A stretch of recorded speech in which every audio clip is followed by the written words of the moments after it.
Remakes! Not another one? In the last couple of years, we've seen a wave of games being remade for the newer generation. And while they're not everyone's cup of tea, that's me over there on the other side of the fence going, hey, I actually really like remakes.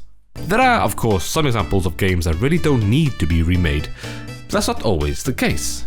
Over the last couple of weeks, I've been playing Metal Gear Solid 3 Remake, Metal Gear Solid Delta. I love the way they name these games. Now, I played the original to death, so I was a bit skeptical about this remake. I genuinely didn't think Metal Gear Solid 3 needed a remake. But honestly, this is a perfect example on how to do it right. It is basically a one-to-one recreation of the original, but with tighter controls, better visuals, and polished gameplay. It kept the goofiness and the strangeness and the Hideo Kojima-ness of it, which is a topic for another time. Is it better than the original? No. But is it just as good? Absolutely.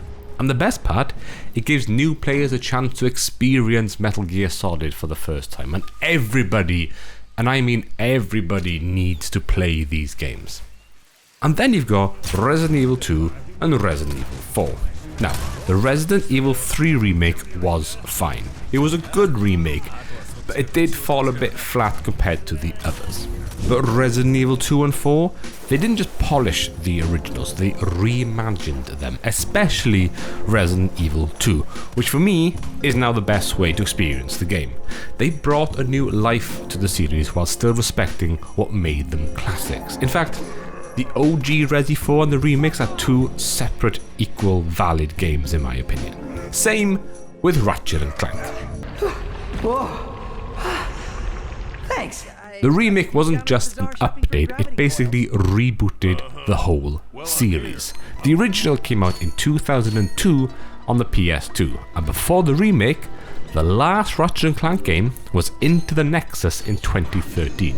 That's 10 years of perfecting a formula, and the remake brought the original up to the same level and quality of the newer games. The first game felt slower, a bit clunky compared to the sequels, but the remake nailed the formula and put Ratchet and Clank back where it belongs. On the flip side, sometimes a remake could be the first taste of a series. For me, that's Silent Hill 2. I'd never played the originals, but the remake pulled me in so hard, I ended up falling in love with the whole franchise. And that's the power of a good remake. It can introduce an old franchise to a brand new audience, and in some cases, it can even bring a series back from the brink of disappearing. Take Alone in the Dark. The original came out all the way back in 1992, and now, in 2024, the remake has given a new life to a game that could have been forgotten. The same can be said for me and the Mafia game. I absolutely loved the remake of it, and it's a fantastic game. Then you've got games like Shadow of the Colossus, a game so renowned for its unique gameplay, atmospheric settings, and timeless art direction. The remake was released in 2018. That's 13 years after the original. And Bluepoint Game, the studio behind it, did an absolute masterful job. They remade a one-of-a-kind game and kept it feeling the exact same. The same emotional weight, the same atmosphere, and the same uniqueness, whilst also improving the experience. For me, it's the best way to play the game. And Bluepoint didn't stop there. They went on to make Demon's Souls, another example of a remake so faithful to the original that it's hard not to recommend. I also want to quickly shout out the point and click remakes. Point and click games have always hold a special place in my heart, and these remakes give you the ability to switch between the original and the remake graphics, full voice acting, hint systems, better controls. They are a good example of old games being brought in to the new generation. Of course, not every remake gets the same love. The GTA trilogy remastered, rushed, buggy, and well, handled very poorly. And then 13, let's just not go there. And these are things that can give remakes a bad reputation. But when they're done right, remakes can be incredible. And that got me thinking, what games would I love to see get remade? Well, guess what? I've got a list. Starting with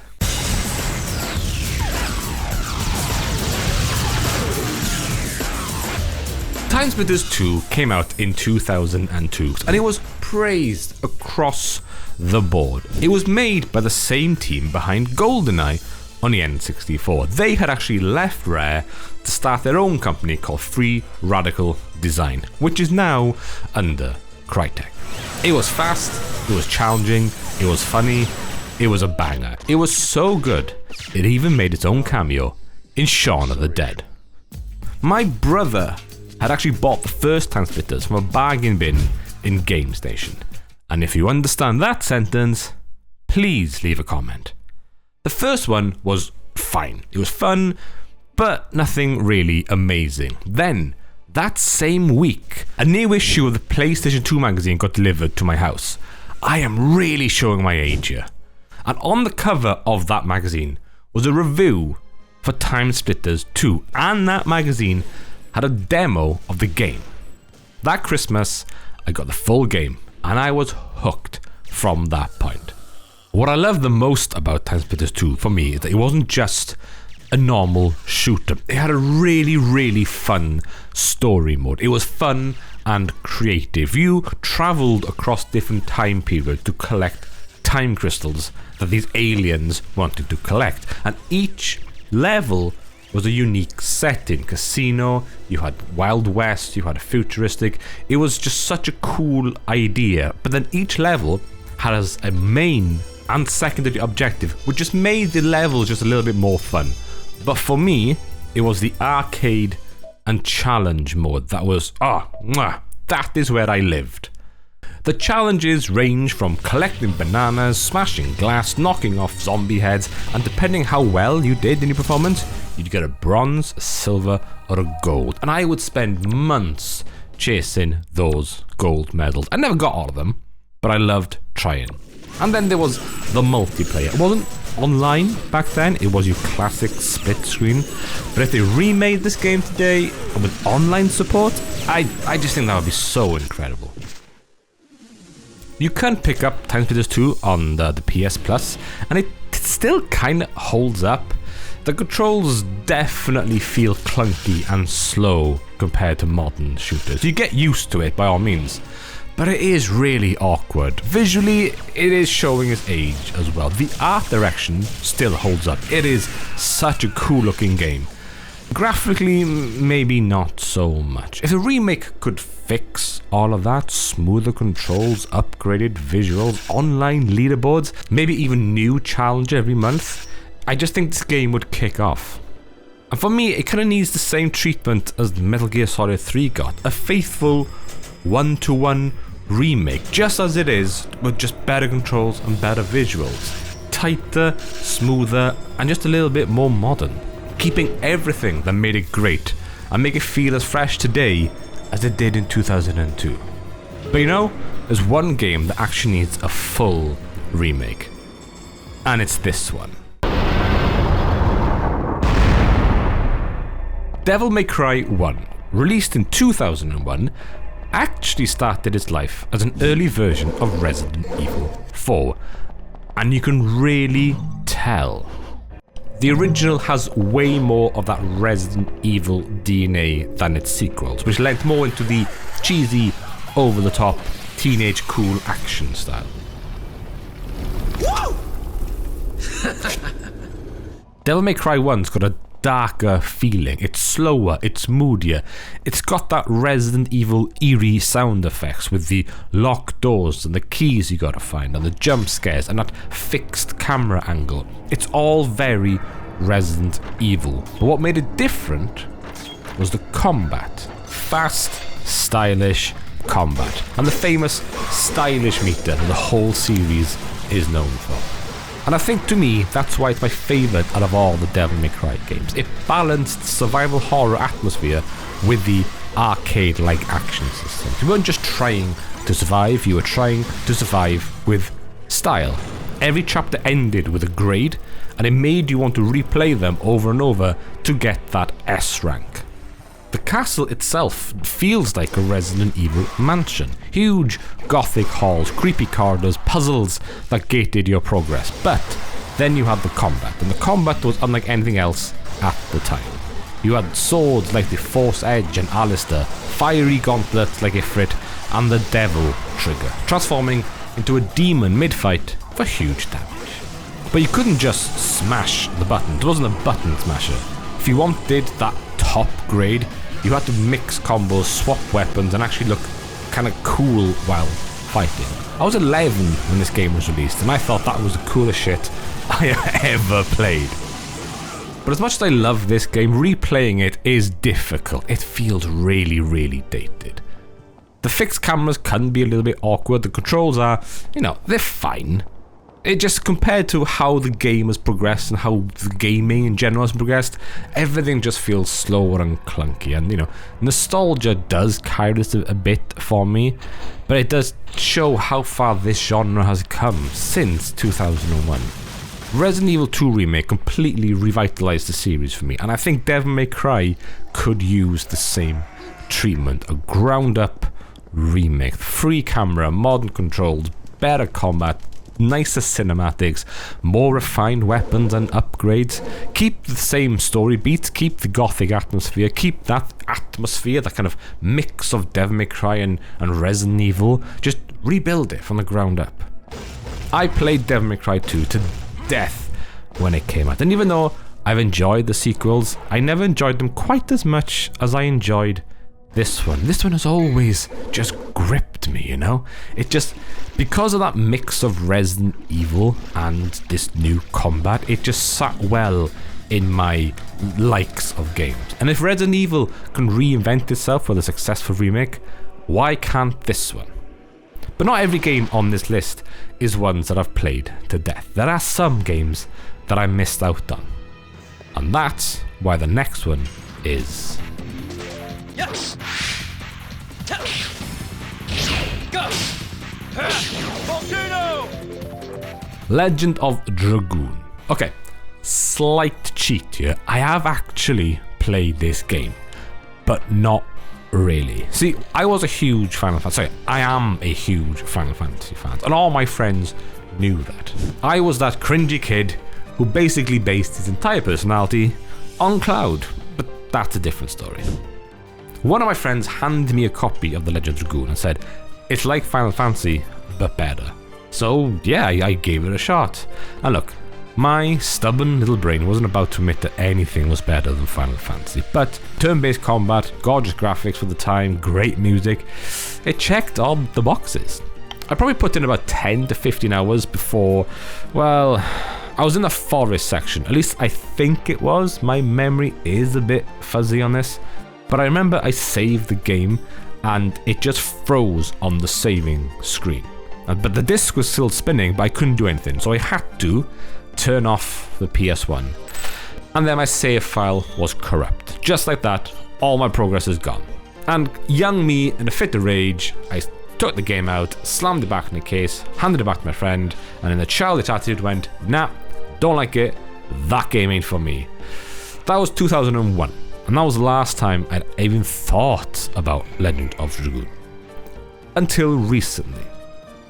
When Clair Obscur came out, I could clearly see the influence from Final Fantasy, the Persona series and the Soul series, but the Dragoon influence didn't click until I went back and looked at it. It's got the same style overworld, same combat mechanics. Looking at playthroughs of Dragoon, I was taken back at how much I could see the influence of Clair Obscur in it. But that's why I think Legend Dragoon Remake could do the same thing what Silent Hill 2 did to me. A game that I never truly played, but one that, given the right remake, could win over an entire new audience. Give it modern visuals, give it updated mechanics, make it look and feel like Clair Obscur, and people would lose their minds.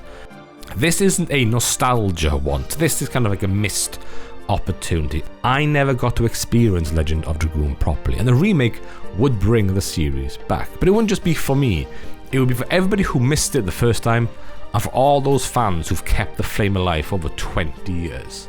And talking about bringing the series back, let's talk about Splinter Cell. Sam Fisher, I can't believe you beat me here. I like to be early. Now, Ubisoft has already announced that a remake is in development, so I guess my wish has partly come true. So I'll just go through this section quite quickly. All I really want with this is the same thing that Ratchet & Clank got, a complete reboot of the entire series. Splinter Cell was released in 2002. Are you noticing a theme here? It was heavily influenced by the Metal Gear Solid series, but not in the over-the-top storyline, but in its stealth mechanic. And honestly, at the time, it did feel more sophisticated than Metal Gear Solid in some ways. You had the light and dark meter gadget for stealth missions, the ability to hold enemy hostages and interrogate them, all while moving through environments, avoiding light and keeping to the dark and keeping quiet. The splits hanging from pipes, sticky cameras to peek around corners. At the time, it was just so cool. The atmosphere was just so cool and heavy and dark and moody and claustrophobic. You just felt really in power when you were playing it. Later installments shifted more towards the aggressive, action-heavy combat with stealth, and I never really got into that as much. I just so obsessed with how quiet and stealthy the original wanted you to be. Just time spent trying to perfect that level, sneaking around corners quietly, knocking out enemies, using the gadgets, using your surroundings. Just everything about it was just, it was so cool. A reboot could bring back everything that made that series so special to me. The gadgets, the tension, the light-dark elements, the quietness, but with, better looking graphics and smoother controls, much like most other games I've been talking about here. Atmosphere is such a difficult element to replicate with remakes. It's something that is so unique with the game purely because of the limitations of the console. And a game that is riddled with atmosphere that I would love to see remade is Ico.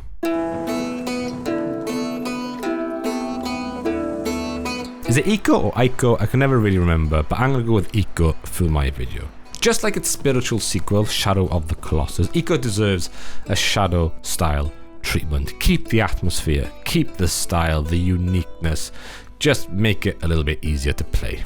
A remake here could preserve that haunting, minimalist beauty while updating the visuals and mechanics for today's players, making it accessible for a new generation without losing what made this game so timeless. Ico does tend to live in the shadow of the Colossus, but it's such a beautiful once-in-a-generation game. I remember playing this game for the first time. I was just so blown away. The quietness, the calmness, the atmosphere. Just when the shadow monsters came, you just felt so powerless, but you did everything you could to defeat them. It completely changed my perspective on video games. So many of the industry's most famous game designers have said how influential Ico has been. Hideo Kojima, Eiji Aonuma, Miyazaki. It's incredible how a single game can be so influential. Players guided a young boy, Ico, as he escaped through a mysterious castle while protecting a girl named Yorda, creating a genuine emotional bond without much words. Its minimal design, haunting visual, and interconnecting puzzles made the world feel alive, while the simple mechanics of walking, climbing, and cooperating let the player experience the story through the gameplay itself. Ico proved that games could be more than just entertainment. They could be an experience that stays with you forever. And it's an experience we shouldn't and can't lose. As games increasingly focus on cash grabs, twitch shooters, and short attention span noise, we need to keep these types of games alive to make sure the next generation understands that gaming can be more than just a distraction. Which is why this needs to be remade just like Shadow of the Colossus. Shadow of the Colossus, Ico, they're so important to keep alive, and the new generation can miss these games if they're not readily available. They are of course available on the PlayStation Store and whatnot, but make it a big deal, make it a huge thing that you're remaking this game and you'll draw in more players. And the final game on my list is one that's very, very close to my heart, a personal love. A game I've played every year since it was released, and a game that I'm forever biased towards as the best city building game ever made, and that's Zeus, Master of Olympus. Powerful gods are all around us. From the heavens, Zeus vanquishes threats to his dominion. This is just gonna be me gushing over this game. I love this game. I love everything about it. It's simple, polished, and endlessly fun. This is another example of a game that I first played on a demo disc. This and Broken Sword were actually on the same disc, and I immediately begged my parents to get it. And either for my birthday or my Christmas, I can't quite remember, they bought it for me, and that was it. That was game over. That was me obsessed with this game. Zeus came out in 2000 and it's a city building game set in ancient Greece. You construct huts that eventually evolve into these big houses. You manage infrastructure, farming, industry, commerce, entertainment, education, and, my favourite part, the gods. I am Hermes. Worship me, and some of your citizens will taste my speed. Each level usually has a monster trying to destroy your city, from Hydra to Medusa, and you're then given a hero's hall to build. And once the demands are met, a hero is summoned and defeat the threat. But that's not all. You can also build temples to the variety of Greek gods who come along and bless your city with their unique benefits. The buildings, the people, the parks, the shops, the nomads, the everything. The art direction is just spot on. The background music matches the action beautifully. Calm themes while your city just grows, and then danger music when a monster enemy appears, and it's spot on. It catches the feeling so good. And of course, the character dialogue, the little one-liners that change depending on how well your city's doing, is just amazing. I'm not moving until you hire someone to help me unload these goods. I've spent, I think, months, years in this little world, and it's a proper comfort, joyful experience to me. I love making unique cities. I love seeing everything grow. I love the stress of managing things. I like how you can, at one point, when everything just works, the city just runs itself, and all you're doing is watching these people live their lives, and I love it. I love it a bit. It is probably one of my favourite games ever made. But I kind of want this to have the same remake as the point-and-click game. The ability to swap between the original and updated version, of kind of an updated under-the-hood mechanics with extra elements to make it feel fresh without losing what made it like fun and timeless. This game is completely playable, by the way, on GOG and Steam. And with the incredible fan base, it has recreated the assets in HD. It does take a little bit of fiddling to get it working, but once you do, it works so well. And I've been able to play this game on every computer I've ever had since 2000 because of that. But I'd love to see a remake with, like, I don't know, new monsters and gods and features and maybe a new story mode, and give it a facelift, make it run really well, make it visually HD, and that'll be amazing. It'll probably never happen, but I can always dream. All these games are still playable and enjoyable to this day, and with the help of Steam, Good Old Games, and PlayStation Store, they're pretty easy to get your hands on and play. Remakes are always an interesting topic. Some people are very vocal about keeping classics exactly as they are, while others, like me, quite like the thought of modernizing them. Both sides have their points. A remake can breathe life into a forgotten series, but a bad remake can hurt its legacy. And whether you love them or hate them, I don't think remakes are going away anytime soon. But that's my list. But enough about me, now it's your guys' turn. What games would you like to see remade if you had the power? Drop it in the comment. Don't forget to like and subscribe the video, and I'll see you all in the next one.